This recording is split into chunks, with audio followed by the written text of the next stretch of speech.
sales managers feel like their job is to help their sales reps to accelerate the sales cycle. How can I shorten the sales cycle? And so when I was in the sales enablement space, every sales manager told me that was their biggest objective, their goal, their challenge was how to accelerate the sales cycle.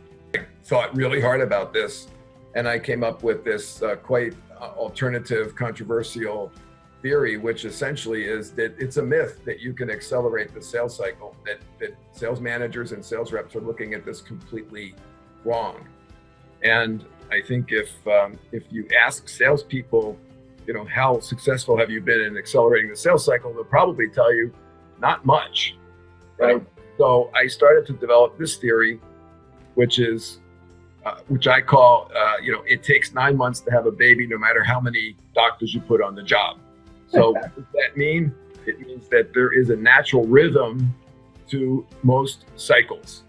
And the sales cycle is a natural cycle. Having a baby is a natural cycle. So with a baby, it's easy. It's always supposed to be 9 months. Sometimes it's a little longer. Sometimes it's a little shorter, but it's approximately 9 months. But in sales, this is the big problem, is that we think that we have a sales cycle when in fact there's a buying cycle. There's a buying process at your potential customer. And if you're trying to run your sales cycle against your stated cycle timeframes that every company tries to designate, hey, we have a 90-day sales cycle, we have a 120-day sales cycle, and what you're supposed to do in each phase, and you're out of sync with what the buying process is, then you're going to be lost in that sale, because you're going to be what I call out of bullets at some point if the buying process is still going on and you've gone all the way through all of your cycle. I did the presentation, I did the proposal, I did this, because that's what I'm supposed to be doing in our sales cycle. And the customer might be in phase one of trying to figure out what the value is of even doing something with a software like yours.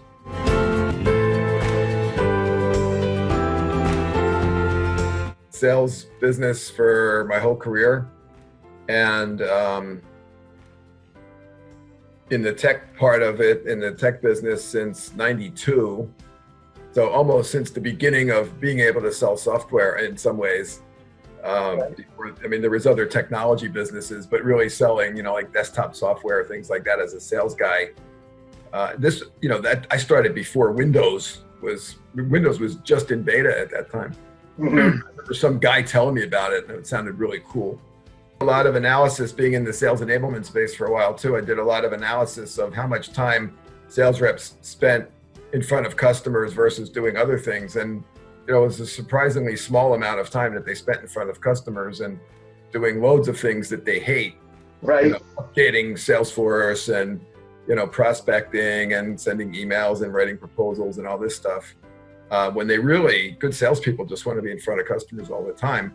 And I've been in the sales management role pretty much that whole time. So I've had to coach people, think about, what people are doing. Why is somebody successful and somebody else not as successful? And what are the characteristics that I'm looking for?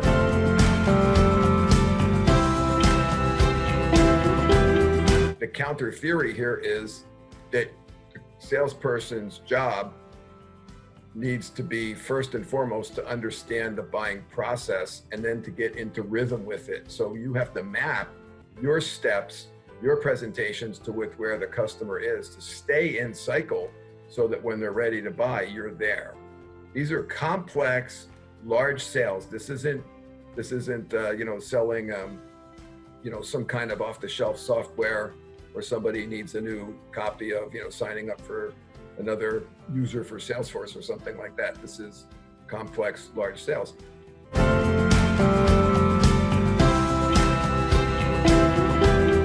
Recently, I saw your video on LinkedIn and the 6 elements to a blockbuster demo.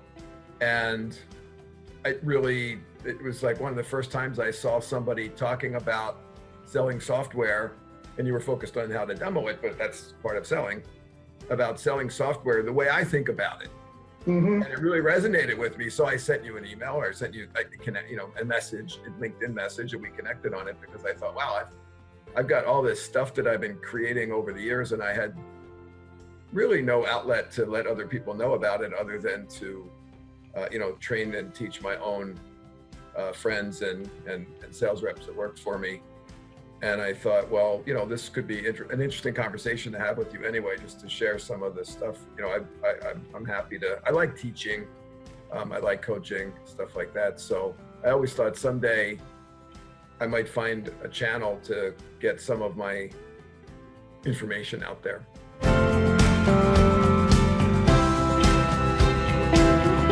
So I have a question then.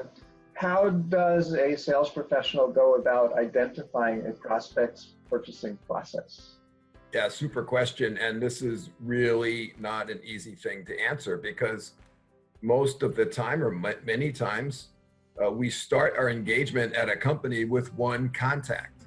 And most good salespeople will ask, a bunch of questions about what they're trying to buy, why they want to buy it, what their purchasing process is going to be. So I understand salespeople are doing this. Here's the problem. And by the way, I just had this conversation 2 nights ago. Was out to dinner with some friends of mine, and one of the persons was a longtime sales rep that has worked for me in 3 different companies. She doesn't work for me anymore, but we were talking about this very topic. And I mentioned this idea of, the salesperson's job has to be to get in line, to figure out what is the buying process from the customer. And her answer was, they don't know. It's impossible to find out. And I agree, that's the challenge. So if you're asking one person, how do you buy? They might give you an answer. It's invariably wrong. Mm-hmm. Many people, and I've had this happen for, the last 20 years, to find out that you're talking to the head of HR, selling them, HR talent management software. And they, quite frankly, are not aware of the process internally in their company that they have to go through. And they're telling you, oh, no, we won't need to do that step or that step. I make the decision and I sign the contract. And you're thinking, wow, this is going to be an easy one, a fast one. Only to find out that the head of HR comes back and says, oh, I just found out that our IT department has to do a security review.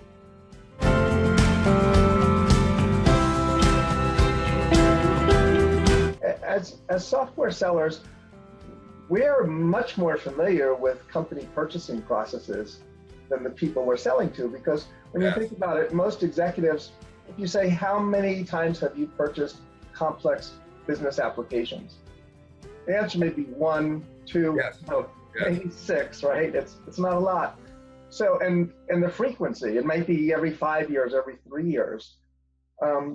So does that mean that as sales professionals, part of our job is to, in essence, consult with prospects on how they should purchase software? Yeah, that's certainly part of it. And I've developed some techniques for doing that, but there's something more fundamental that has to be done. And it's not just asking multiple people what the buying process is. It's not that. It's actually digging in at another level to find out. And here you can't just ask the question, what's the such and such process, assuming that somebody knows the answer. Okay, so you have to ask questions like, you've asked me to come and do a demo, for example, and that's a lot of the time the request that you first get, right? When you get somebody interested, yeah, can you show me your product, do a demo?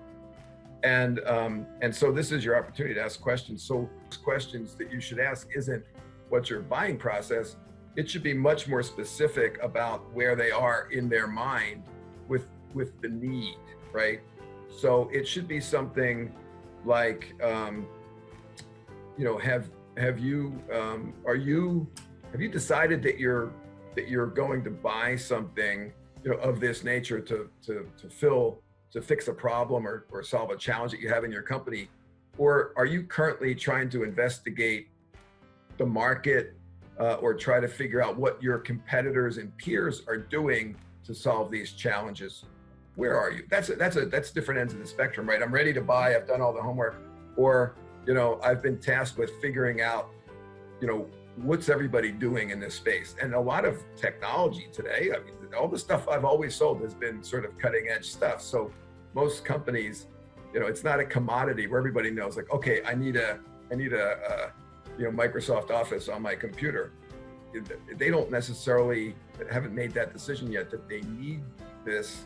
They have certainly the challenges that you can fill, that you can solve, but they're trying to figure out, okay, what is the rest of the market doing? Something that I picked up on the internet from Michael Phelan at Go-to-Market Pros, an interesting quote, and talking about early stage sales activity, and he says that it's pretty simple. What are buyers looking for in the early stages? Help me be a better buyer to make better decisions for my company, and help me understand how my best-in-class peers are solving my most pressing problems. So these are the kinds of questions that you need to be asking in the beginning of the process. Not, can you help me understand your buying process, but I want to find out where your head is on this thing that you tell me you're interested in. So you're interested in our product that solves, these kind of problems.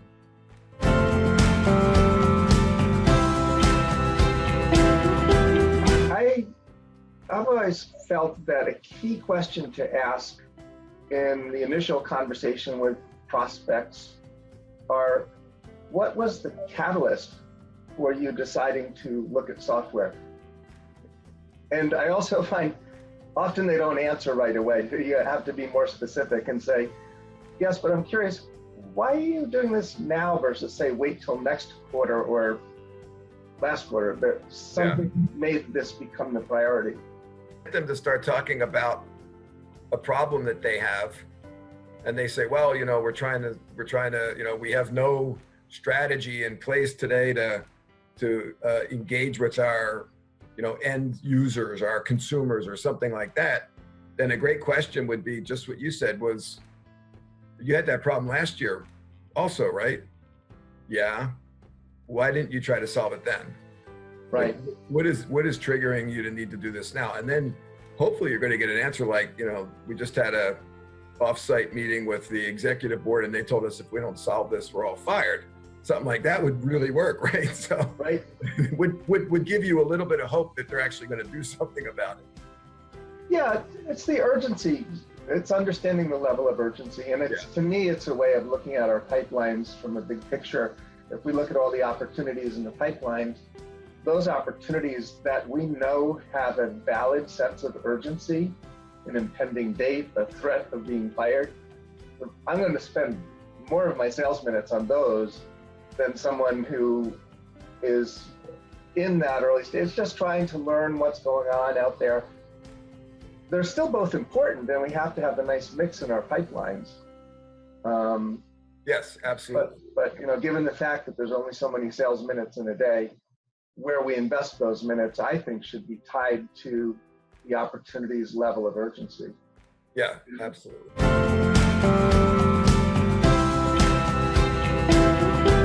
What should happen next? How do we go about, continuing the conversation and getting some type of commitment to them performing the next step of that elusive buying process that they may not be clear of? Yeah, so normally, as I said, the sales process is going to consist of a series of meetings. So you're going to be, as a salesperson, requesting a meeting. And so that's the normal step. And then you need to start thinking about what should the agenda for that meeting be. And this should be an important thing. It's not just I'm coming in and doing a demo, or we're going to get on the web and do a demo. It should be very well thought out, depending on what you know about the customer at this point, what you got out of that first call, what they were willing to share with you, and what would I still need to know before I'm willing to do a demo, for example, or before I'm willing to give them pricing or whatever it is they're expecting to do in that first meeting. Obviously you want to ask them, what do you hope to achieve with this first meeting? And then start to negotiate essentially for what should the meeting consist of? What are we hoping to accomplish? Mm-hmm. And I think that having at least one very key, specific, hard goal established for that meeting is important. And agreeing on that. And so there's going to be a whole bunch of things that you need to accomplish in your sales process. So for example, so let's just pretend that so far you've only had a conversation with one person in that company, and you know, most likely, if you haven't found out for sure, that there's going to be other key people involved that are going to be involved in the decision. So negotiating for access to those people. So do you want to insist that some of those people are going to be present at the meeting? Do you want to find out, maybe the meeting is to establish who are the other people? Maybe that's the goal, So it's up to you and your product, what product you're selling, and what kind of person you're talking to. Oftentimes the first person that we get a hold of in a sales process isn't the CEO of the company, if it's a big company, right? So, or the CFO, the guy signing the check, or, whoever it is that's making the ultimate decision and inking it. So there's a process where you have to, connect with the committee that's going to be involved. And that's got to be part of the negotiation. How do you recommend a salesperson deal with that situation where they asked who, including yourself, is ultimately involved in the process, and maybe they didn't get an answer, the CFO, the director of IT, whatever it is, and then the salesperson says, great, Matt, can you arrange for me to have a brief conversation so I can understand their needs? And the prospect pushes back, no, not at this point in time, it's just through me. Yep. What should we do? Should we keep at it and really try to make that mini sale of getting the introduction, or? Yeah. If that's important, then you need to have a strategy to get that. Okay, so let's explore this, because it's one of the things that I think people get tripped up on all the time, and they go forward with the meeting and the sales process and giving quotes and all without ever having fulfilled that need from my part as the salesperson, right? So the process is, as I said, this is negotiating. This is the most essential. One of the most essential parts of negotiating is getting agreement from your contact to be able to work your end of the process through in conjunction with what they have to do on their end. So I personally like laying all my cards on the table as much as possible with the person, with everybody in the process, and being very, very transparent and honest with them. And I would then, first of all, if you don't present some value to that individual as to why that would be important and what they're going to get in return for giving the access, then you already lost. Okay, you've got to present a reason that they're going to put you in touch with the right people. And so one of the first questions that I love to ask is, I understand your concern, and that you want to get to know me better, or get to know our company better before you introduce us to other members of the committee that are deciding this. But help me understand what that looks like from your perspective when you feel comfortable enough for me that you would be able to introduce me to those people. I want to understand what, your perspective completely, so that I can serve you the best during this whole process. Because if we're going to go forward as potential partners to be able to, us provide you with a solution to your challenges, and you working together with us to continue to share more and more information about what you need and why you need it, then we need to be able to trust each other. But let's be transparent, okay?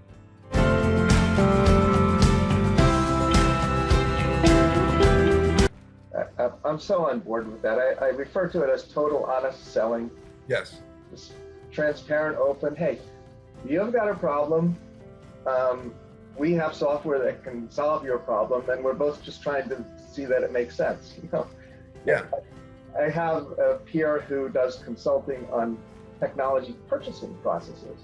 His clients are buying, hundreds or thousands or millions of dollars worth of technology, often software, and they bring him in to help with the purchasing process. And he says a lot of times as they get into the heat of the battle, particularly when they're trying to negotiate, the vendor's been selected, he says, I often have to remind them, hey, you want to purchase the software and my client wants to sell it to you.